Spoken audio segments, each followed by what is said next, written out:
सरायकेला के चांडिल जलाशय में नव वर्ष को लेकर पर्यटकों की भीड़ उमड़ने लगी है।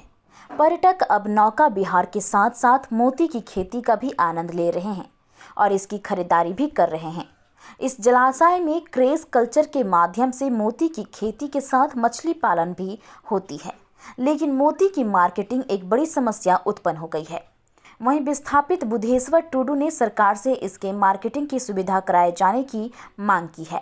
एग्रोटेक पल मोती farming research and training institute Hehal Ranchi के निदेशक बुद्धन सिंह पूर्ति के माध्यम से विस्थापित चांडिल के गागोडी निवासी बुधेश्वर टुडू द्वारा पहली बार लाखों रुपए इन्वेस्ट कर चांडिल डैम जलाशय नौका विहार में 15,000 सीप यानी कि छिनूक छोड़ा गया है। माना जाता है कि ठंड के समय सीप छोड़ने से मोती की अच्छी क्वालिटी होती है। अब मोती भी तैयार हो गया है, लेकिन सिर्फ मार्केटिंग की जरूरत है। सरकार की तरफ से अब तक कोई मार्केटिंग की सुविधा उपलब्ध नहीं कराई गई है। विचार हुआ कि हम मोती का चाष करें चांडिल डैम जलाशय। संजोग बस हमारे चांडिल डैम एक रांची के एक भैया आए थे, आके हम लोग यहाँ से हम लोग एक्चुअली मछली भी पालन करते हैं केज में। तो मछली को दाना खिला के हम लोग निकल ही रहे थे और बाहर में पैर हाथ धो रहे थे, वो भैया अचानक वहीं पर भेंटा गए। तो हम लोग को पूछे कि बाबू तुम लोग क्या करते हैं? हम लोग मछली पालन करते हैं। तो पर यहाँ सीप मिलेगी। सीप तो हम लोग को समझ में नहीं आ रहा था, हम लोग तो झिनुक बोलते हैं इसको। तो बोला अरे वही झिनुक। तो फिर बोले यहाँ मिलता है डैम में? हम यहाँ बहुत सारा मिलता है। तो बोलता कितना दे सकता हूँ? हमारे जितना बोलिएगा। तो फिर वो एक्चुअली भैया ठो इसमें ट्रेंड है और टीचिंग भी कराते हैं। तो फिर हम लोग उनके साथ गए वहाँ अपना होटल में। फिर वहाँ हम लोग को अपना परिचय बताएं, फिर हम लोग को वो सिखाएँ कि मोती फार्मिंग में इसे बेनिफिट है, इसको करो। तो फिर वही भैया के द्वारा ही हम लोग सीखे हैं। हम लोग इस बार तो पहला हम लोग लॉट डाले हैं, ज़्यादा नहीं डाले हैं। यहाँ पर हम लोग इस पानी में सर्वाइव करेगा कि नहीं, ये हम लोग जांच भी कर रहे थे। हम लोग का सर्वाइव हो गया है। ये आपके सामने अभी जो निकालें ये पूरा सर्वाइव है। देखिए ये मोती तैयार हो गया है। तो हम लोग अभी 15,000 पीस छोड़े हैं। सर्वाइव होगा या नहीं होगा इसलिए हम लोग कम छोड़े हैं, लेकिन हम लोग का टारगेट है 1 लाख पीस छोड़ना। और इसको हम लोग करते क्या है, इसका एक्चुअली मुंह आप खोल नहीं सकते हैं।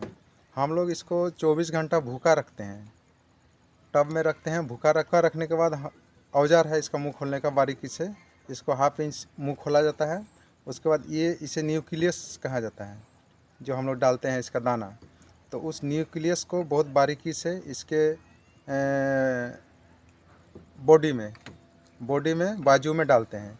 इनका भी एक पार्ट है, मतलब आपका छाती या पेट या मुंह में डाल देने से ये डैमेज हो जाएगा, मर सकता है।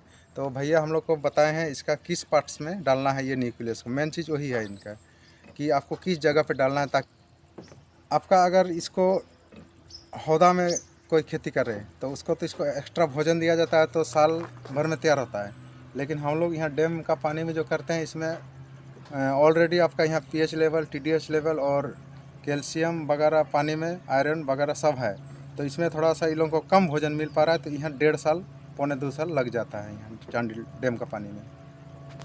और अब तक कितनी खर्चा कर चुके हैं इसके पीछे? अभी हम लोग ज़्यादा नहीं खर्चा किए हैं। हम लोग वही बैग बनाने में जो खर्चा किए थे, सीप तो हम लोग यहीं से कलेक्शन किए थे और कुछ बाहर से लाए थे बंगाल से।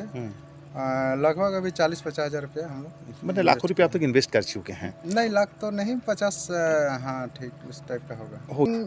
अगर हम लोग का सब एक साथ निकालते हैं, पर्यटक स्थल में बिक जाता है, एक आध पीस बिकता है, लेकिन सारा माल हम लोग का यहाँ बिकेगा नहीं। इसका अगर कहीं से हम लोग को हैदराबाद भी इसका बड़ा मार्केट है। तो अभी भैया का थोड़ा फुर्सत नहीं है हैदराबाद में, तो फिर हम लोग का डायरेक्ट कांटेक्ट नहीं है, इसीलिए हम लोग बेच नहीं पा रहे हैं। अगर इसमें हम लोग आशा रखते हैं अगर कहीं से प्रोत्साहन इसमें हो जाए तो मार्केट मिल जाएगा बढ़िया। क्या नाम आपका? मेरा नाम बुधेश्वर मांझी। डाला गया है जो यहाँ पे जो सिप मिलती है चांडिल डैम में या आसपास के जो जैसे आपका गालूडी की तरफ से जो सिप मिलता है वो सब वहाँ के सिप भी यहाँ पे डालते हैं हम लोग। और ये फर्स्ट टाइम है और ये एक हिसाब से ट्रायल था कि यहाँ पे चांडिल डैम में इस पानी में हो पाएगी कि नहीं पाएगी। तो लगभग अभी देखा जा रहा है, रिजल्ट सबके सामने है कि मोती ऑलरेडी तैयार हो चुकी है। लेकिन मार्केट मिलने में हमें थोड़ी सी दिक्कत होती है, क्योंकि विभाग की तरफ से ऐसी कोई मोती फार्मिंग के लिए अब तक कोई इस तरह का पहल नहीं किया गया है। बाकायदा हम लोग इसको ज़िला में भी ले जा गए थे इस मैटर को कि यहाँ पे मोती फार्मिंग हो रही है, तो सरकार की तरफ से अगर कुछ बढ़ावा मिले या कुछ मार्केट किसानों को दिया जाए यहाँ के जो मोती फार्मिंग कर रहे हैं उनको। हाँ, जिसमें बढ़ के वो लोग इच्छुक होगा कार्य करने में। हाँ हाँ, अभी तो सिर्फ चिट फुट जो यहाँ के पर्यटक आते हैं उन्हीं को 1-2 मोती हम लोग बेच रहे हैं। मार्केट अभी हम लोग को नहीं मिला है, और इसका कीमत अभी हम लोग जो है जो सिर्फ मोती लेना चाह रहे हैं तो उसको हम लोग जो है 500-600 में दे रहे हैं। और अगर कोई उसको अंगूठी बना के लेना चाहते हैं या कोई लॉकेट वगैरह लेना चाहता है तो उसका एक अलग रेट होता है, उसके हिसाब से कि आप चांदी के बॉर्डर में क्या लगा रहे हैं, चांदी लगा रहे हैं कि क्या लगा रहे हैं, उसके ऊपर डिपेंड करता है रेट। मतलब अभी मतलब पर्यटक में इसको चाहते कि नहीं, मार्केट पर्यटक मांग रहे कि नहीं? अभी एडवर्टाइज भी हम लोग ठीक से इसको नहीं कर पाए हैं, शुरू हुआ है अभी हमारा, तो 1-2 करके अभी बृहद पैमाने पर इसको हम लोग अभी तक नहीं कर पाए हैं। चलिए आप बोलते जाइए, कैसे अनुभव हुआ ये प्रकृति? बहुत अच्छा देख के वो तो अच्छा लग रहा है। अच्छा बोलते जाइए। बहुत अच्छा जगह है यहाँ पे, घूमने के लिए, पिकनिक मनाने के लिए भी अच्छा है। Boating area. फिर नेक्स्ट टाइम हम लोग और एक बार आएंगे। वाह, अच्छा लग रहा है देख के कि लोग अपना रोजगार के लिए कर रहे हैं अपना मोती का। पहली बार हम लोग को अनुभव हो रहा है, तो समुद्र में मिलता था, एक खेती हो रहा है, अच्छी बात है उसके लिए। और क्या बोलेंगे। आपके शुभ नाम? मेरा नाम मीनू महंती है, सरायकेला से। बहुत बार आ चुके हैं। आज एक्चुअली हम लोग का मैरिज एनिवर्सरी है, बल्कि मिसेस के साथ चलिए बहुत अच्छी बात। यहाँ पर घूमने आए हैं। और ये जो मोती का देख रही हैं तो पहली बार हम लोग जान रही है यहाँ पर चंडिल डैम में उत्पाद किया जाता है इनके द्वारा। ये तो बहुत अच्छा लगा हम लोग के, और इससे आगे चल के भी बहुत मैंने पर्यटन को मैंने अच्छा होगा। मैंने जो काफ़ी ये से इसका उत्पाद होगा तो पर्यटन के लिए सुविधा होगा।